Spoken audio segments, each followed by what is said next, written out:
Hello, everyone. Thank you for joining us in our complimentary webinar series for U.S. federal government contractors.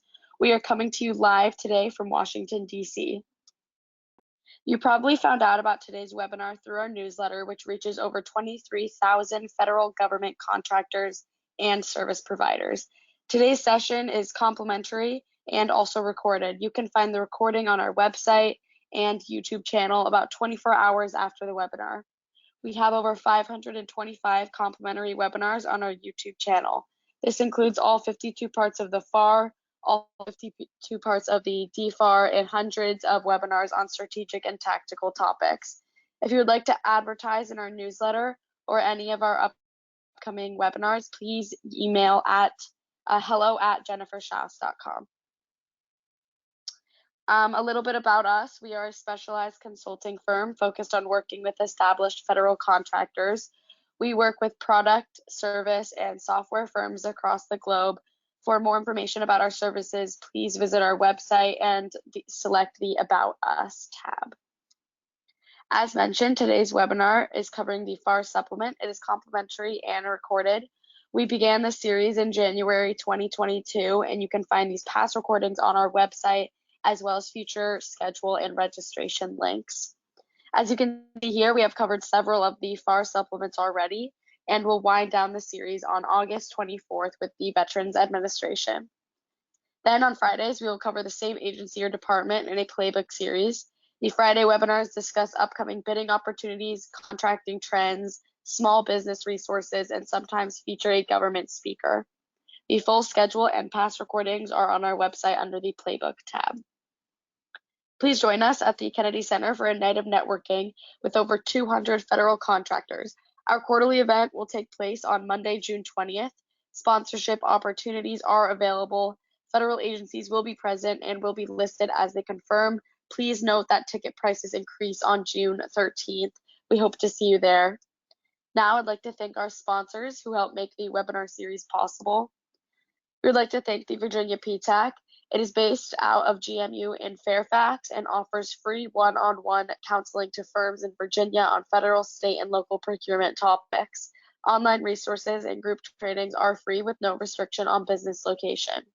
If you are interested in learning more, please use the link provided to explore what PTACs can offer. And a special thanks to the Federal Business Council. The FBC creates and manages virtual and in-person meetings and events to connect appropriate industry and government thought leaders, product providers, and solutions with government programs that use them. The FBC works within mission-specific programs for a variety of agencies to connect government and industry in the form of in-person and virtual conferences, training events, policy dialogue, and outreach. Over the last 40+ years, the FBC has become a comprehensive resource for connecting industry and federal government. DASN is an IT and cloud solutions provider working with corporations, the military, and government agencies to lower their costs, increase scalability, improve operational efficiency, and meet compliance regulations using targeted cloud-based solutions. DASN is a certified partner of Oracle NetSuite, a premier tier Google Cloud partner, and a certified partner of Cisco, Virtue, AODocs, and Authenticate. For more information about DASN services or to schedule a complimentary consultation, please email Joe Alston. His contact information is in the lower left corner of the slide, or you can visit the DASN website. Thank you again to the attendees and our speaker for joining us today in the FAR Supplement series. We are here today to dig into the FAR supplement on the Department of Interior. Our speaker today is Bill Over, and he represents the firm PubK Group. As a reminder, we do not take questions, so if you have any questions for Bill, his contact information will be displayed at the end of the presentation, and you can contact him directly. Thank you, Bill, for joining us today. I'll put myself on mute and wait for your cue for the next slide. The floor is yours. Great. Thank you so much, and thank you for the invitation to speak today, and thank you all for joining us for this review of the Department of Interior Acquisition Regulation. I'm Bill Over, again, Managing Editor of the PubK Group. We are a news publisher specializing in legal issues facing government contractors as they do business with the government. We cover all kinds of contract disputes, compliance and False Claims Act issues, the emerging cybersecurity requirements for contractors, and also merger and acquisition activity in the contracting community. I've been writing about government contracting issues for about 15 years. Prior to joining PubK, I was the head writer and content developer for a company called ASI Government, where I wrote news, podcasts, and white papers for the Virtual Acquisition Office. So again, today I'll be discussing the Department of Interior FAR Supplement, or the DIAR. And we can go on to the next slide, please. It's just a quick overview of what I'll be addressing. It will include an introduction to Interior and its agencies, as well as what they buy and how the department will be supporting current White House initiatives on climate and the environment. And now that portion, I'll try to keep that pretty brief, and then we'll spend more time talking about the unique aspects of Interior acquisitions and its authorities. And that will include some DIAR contract clauses and the department's set-aside authority under the BIOEN Act. And before we go on, I will take a moment to acknowledge that politely, the term Indian is outdated. I just want to say that up front. Normally, I would refer to Native Americans or indigenous peoples, but this is the term used in statute and regulation. So for the context of this webinar, I will be using the government's language, since that is the legal terminology, and it's also the term used in the name of several agencies. And we can go on, please. Very broadly, the Department of Interior manages the nation's natural resources. That includes our federally owned land and minerals, like Western water resources, as well as publicly available accommodations like our national parks and national wildlife refuges. The department's mission has a strong focus on environmental conservation, including efforts to protect migratory wildlife and endangered species. The department also manages historic preservation and the restoration of surface mined lands, and it maps geological, hydrological, and biological science. Very importantly, the department also upholds our federal trust responsibilities to Native American tribes, Alaskan Natives, and Native Hawaiians. And next slide, please. The department employs about 70,000 employees across 11 agencies. Here are the major Interior agencies, a couple of which we'll discuss a little bit later. And each of those agencies has its own acquisition office. And next slide. And the department has an Office of Acquisition and Property Management that oversees pretty much the whole department, and that coordinates the implementation of federal acquisition policy and regulations across the department, and it manages real, personal, and museum property as well. It oversees the acquisition programs, and it provides department policy, and it also administers the federal acquisition certifications for contracting officers and COTRs, as well as the department's suspension and debarment program. Next.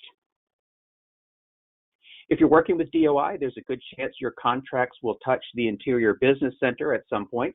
The center is a shared services organization that provides contracting support for the department and 40 other agencies. They also provide financial management and human resources services, and they have 2 locations, one each in Idaho and Virginia, and you can find them online at this link here on this slide. Next, please. Now, the fiscal year budget for the department had a big increase. The Interior received $17.6 billion for fiscal year 2022, which is an increase of $2.5 billion from last year.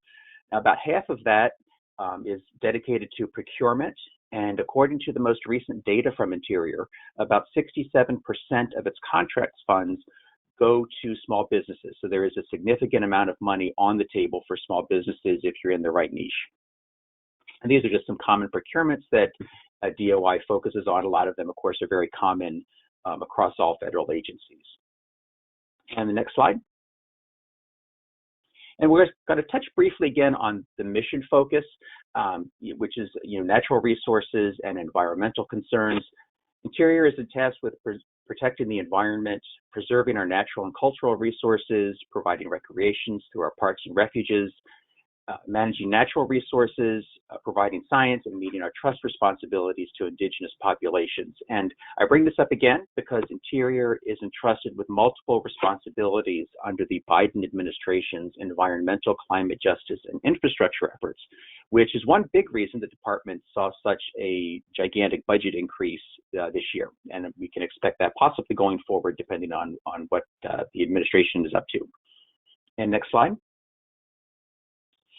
Here are a couple of the initiatives that, of course, two major ones.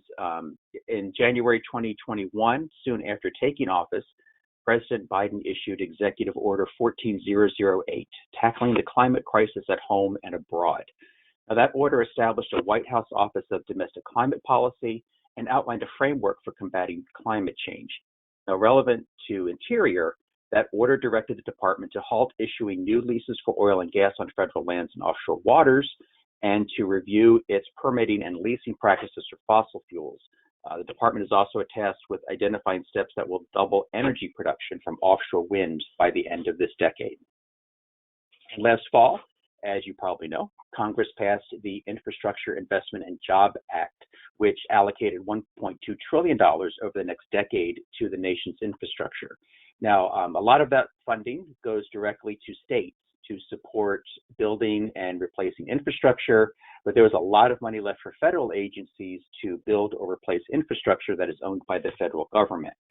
Now, naturally, we hear a lot about the Department of Transportation because they're overseeing a great portion of that funding, but Interior's Bureau of Reclamation received more than $8 billion that can be spent over 5 years for projects in 17 Western states. $3 billion of that was earmarked to repair or replace aging infrastructure that the Bureau owns and operates, or that is operated by a local beneficiary. This past January, the Bureau released a blueprint for how it will spend about $1.7 billion over the next few years. The Bureau released 3 notices of funding opportunities for water reclamation and reuse projects, and they had started soliciting applications from project operators to take advantage of funding through the Aging Infrastructure Program. Interior is also working with other departments to implement grant programs that will help close and clean up orphaned wells. The U.S. Geological Survey and the Bureau of Land Management also received funding to support the administration's goal of increasing domestic production of critical minerals, things like copper, lithium, nickel, cobalt, and other rare elements, and thereby reduce our dependence on other countries for these minerals as a national security concern.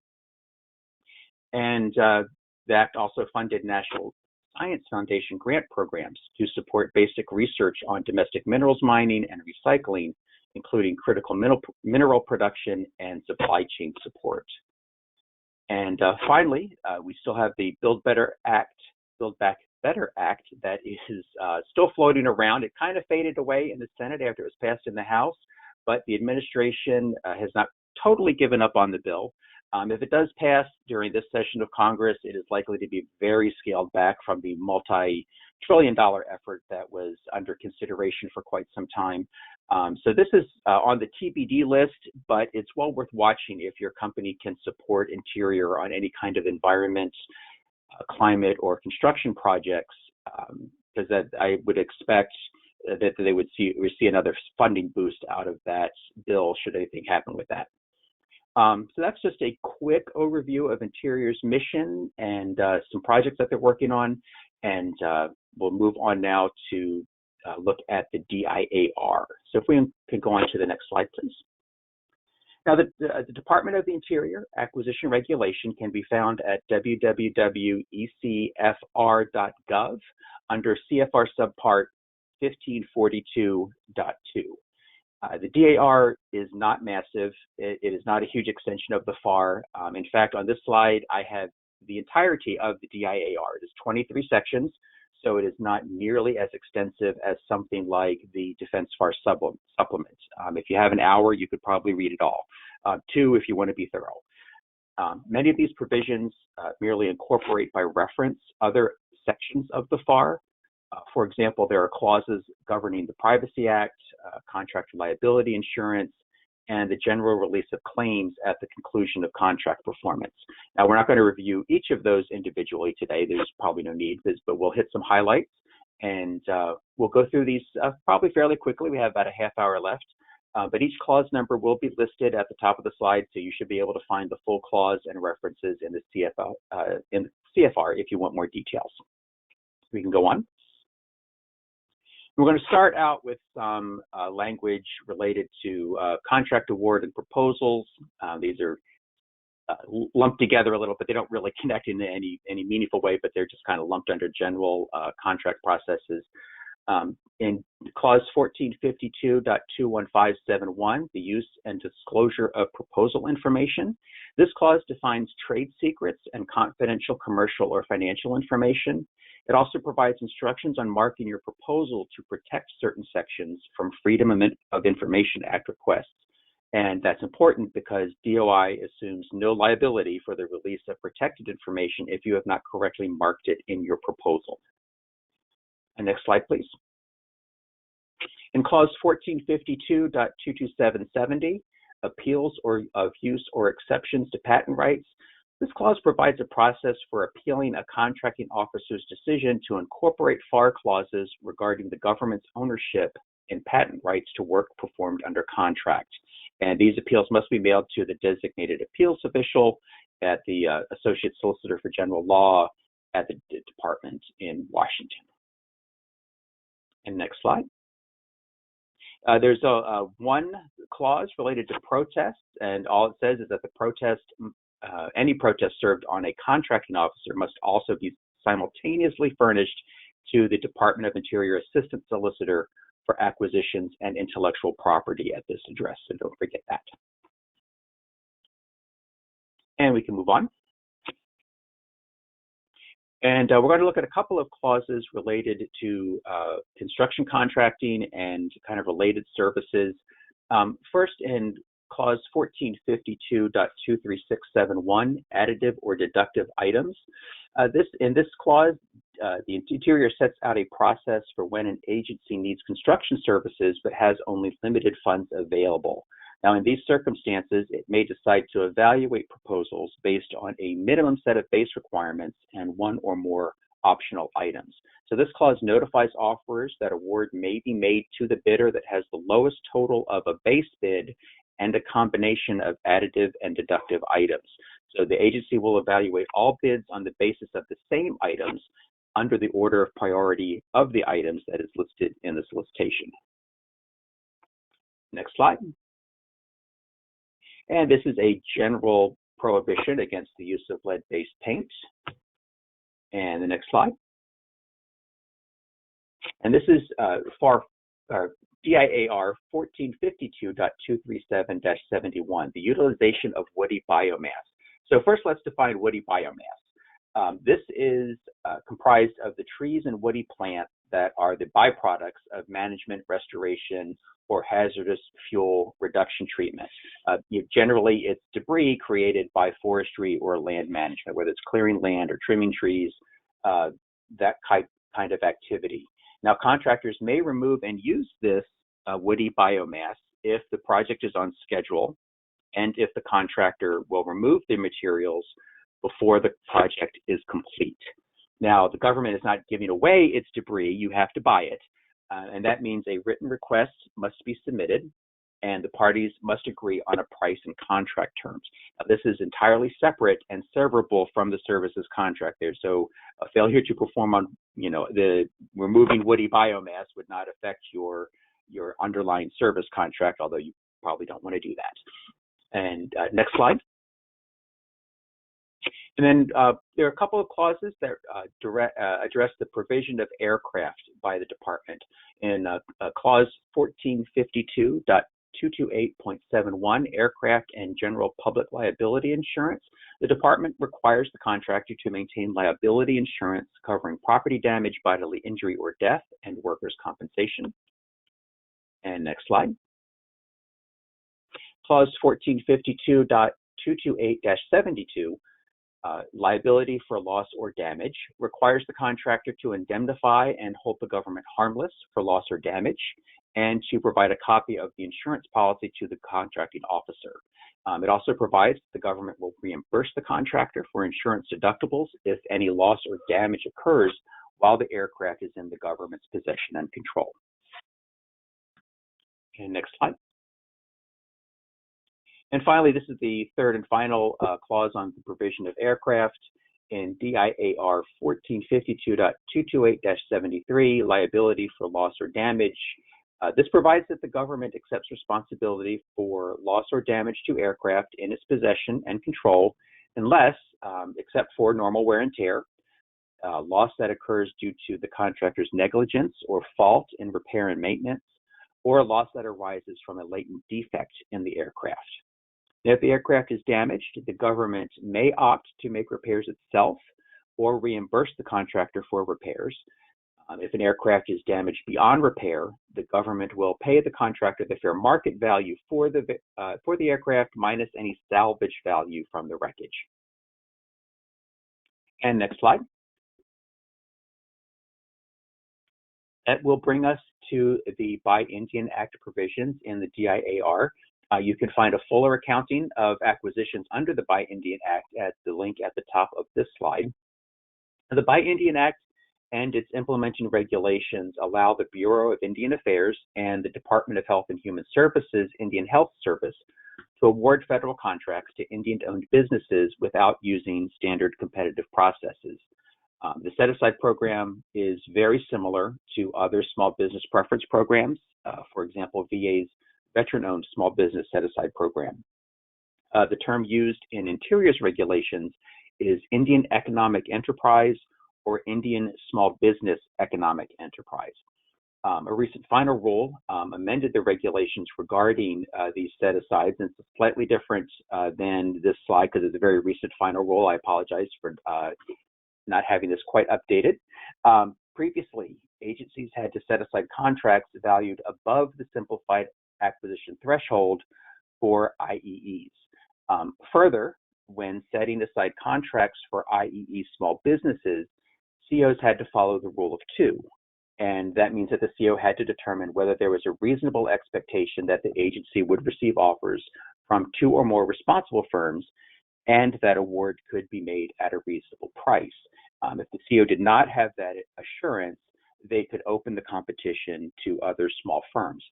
However, a recent final rule just a week or two ago removed that limitation, and it directs COs to give priority to ISBEEs for all purchases subject to the BIOEN Act, including commercial items and contracts below the simplified acquisition threshold. Further, if a CO determines that there is not sufficient competition from IEE small businesses, then the CO must give priority to IEEs that are not small businesses. The updated language also allows sole source awards to IEEs or IEE small businesses. And agencies, they can, of course, make exceptions to the set-aside rule, or they can also award a contract when only one offer is received, but they have to document both of those instances. And we can go to the next slide. This is definitions here. An Indian economic enterprise is defined as any business activity owned by one or more Indians or Indian tribes that is established for the purpose of profit. Now, Indians or Indian tribes must own at least 51% of the enterprise. They must together receive at least a majority of the profits from the enterprise, and the business must be managed and controlled by one or more individuals who are Indians, and those individuals must have the expertise to manage and control the enterprise. Again, this is very similar to VA's veteran-owned and service-disabled veteran-owned small business requirements. IEs must regularly certify their eligibility. They must do so at the time an offer is made, at the time of contract award, and during contract performance. Next slide, please. Here is just a couple of rules governing the set-asides. BIA must give preferences whenever it is authorized and practical. This applies to all acquisitions, including simplified acquisitions made by the Bureau of Indian Affairs and by any other bureau or office authorized to make acquisitions under the BIOEN Act. Now, thanks to that final rule that I mentioned on the last couple of slides, all construction contracts also can be set aside for IEEs. Now, previously set-aside preferences were limited to certain types of construction contracts, but Interior has now removed that limitation. Now, along with that change, Interior amended the limitation on subcontracting for IEEs.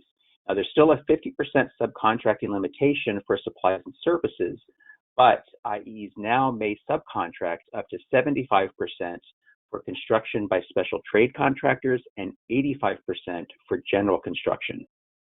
So the set-aside preferences must be used for award procurement contracts. They cannot be used for intergovernmental contracts or tribal organizations. And of course, other FAR and DIAR rules apply to these procurements. And on the next slide. As with any small business status, IEE status may be challenged by another offeror or the CO. A challenge must be received no later than 10 days after the basis for challenge is known in order to be considered timely. Challenged offerors have 3 days to respond to the challenge unless the CO allows an extension, and the CO has 10 days to issue a decision. Now, if the challenge is upheld, the challenged offer may be considered for suspension or debarment. Further, when presented with a size or status challenge, the CO may delay the award decision. They could proceed with the award, or if the award has already been made, they could suspend performance. And a CO also may challenge an IEE representation at any time before or after award. A CO's challenge is always considered timely. And next slide. This is the, we're going to look at a couple of specific clauses now.